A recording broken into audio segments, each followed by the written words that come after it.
ప్రస్తుతం little hearts enjoy చేద్దాం.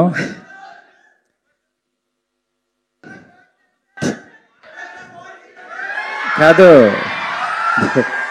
Phone కాదు, ఇప్పుడు ఆయన ఫోన్ చేస్తే నేను ఫంక్షన్లో ఉన్న డార్లింగ్ ఇప్పుడే చేస్తానని పైకి వచ్చా. జస్ట్ ఇప్పుడే. కాదు కాదు, ఒక్క రిక్వెస్ట్ అంటే మీ సౌండ్స్ లో ఆయన మాట కూడా వినపడలేదు నాకు. సార్ ఒక్క రిక్వెస్ట్ అడుగుతాం మేము. ఫోన్ వద్దు, కెమెరా నుంచి చూస్తూ ప్రభాస్ గారు భోజనం చేశారా అని అడగండి.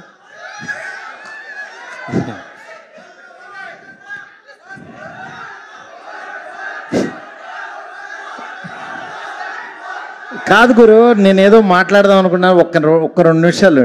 నాకు ఇంకా చాలా అంటే సినిమా పనులన్నీ బ్రెయిన్లో తిరుగుతున్నాయి. ఇక్కడ మా వాళ్ళు వంశీను వాసు డార్లింగ్ ఎలాగైనా రావాలంటే నేను వచ్చాను. ఫస్ట్ డే యాక్చువల్గా సినిమా రిపోర్ట్ విని చాలా హ్యాపీ ఫీల్ అయ్యాను.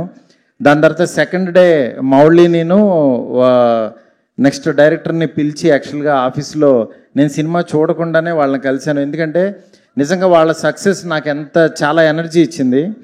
ఎందుకంటే ఒక చిన్న సినిమా హిట్ అయ్యి థియేటర్కి వస్తే ఒక 100 చిన్న సినిమాలు తీయడానికి సంబంధించిన ఆక్సిజన్ వస్తుంది. నిజంగా అలాంటి ఎనర్జీని నేను 2012లో ఈ రోజుల్లో తీసినప్పుడు అట్లాగా చాలా సినిమాలు వచ్చినాయి. నిజంగా మీ లిటిల్ హార్ట్స్ అనేది అంత ఎనర్జీ ఇచ్చింది మళ్ళీ. ఎందుకంటే థియేటర్కి రారేమో సినిమా చూడటానికి, ఓటీటీ కోసం ఎదురు చూస్తున్నారు అందరూ అనుకుంటే లిటిల్ హార్ట్స్ కోసం ఫ్యామిలీస్ వచ్చి చూస్తున్నారు. ఇది నిజంగా మనం మళ్ళీ ఒక కొత్త పాత్ చూపించారు వీళ్ళు. నిజంగా వాళ్ళందరికీ ఎంత అభినందించినా సరే తక్కువ అవుతుంది.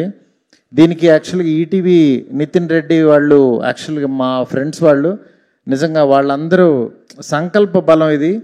దీన్ని ఇంత గొప్పగా ఆదరిస్తున్న తెలుగు ప్రేక్షకులందరికీ కూడా చాలా చాలా థ్యాంక్స్. అసలు ట్యూన్లో కాత్యాయని అని పేరు పెట్టి బాగున్నావు అని అడుగుతున్నాడంటే అసలు చాలా విచిత్రం అనిపించింది. భోజనం చేసావా?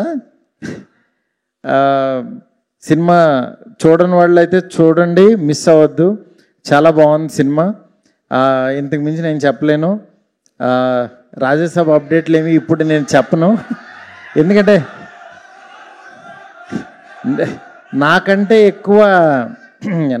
ఎక్కువ మీకే తెలుసు నా సినిమా అప్డేట్లు మొత్తం.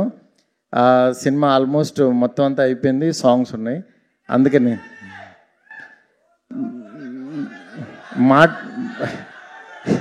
మాటల్లో ఏమీ చెప్పను, చేసి చూపిస్తాను అంతే.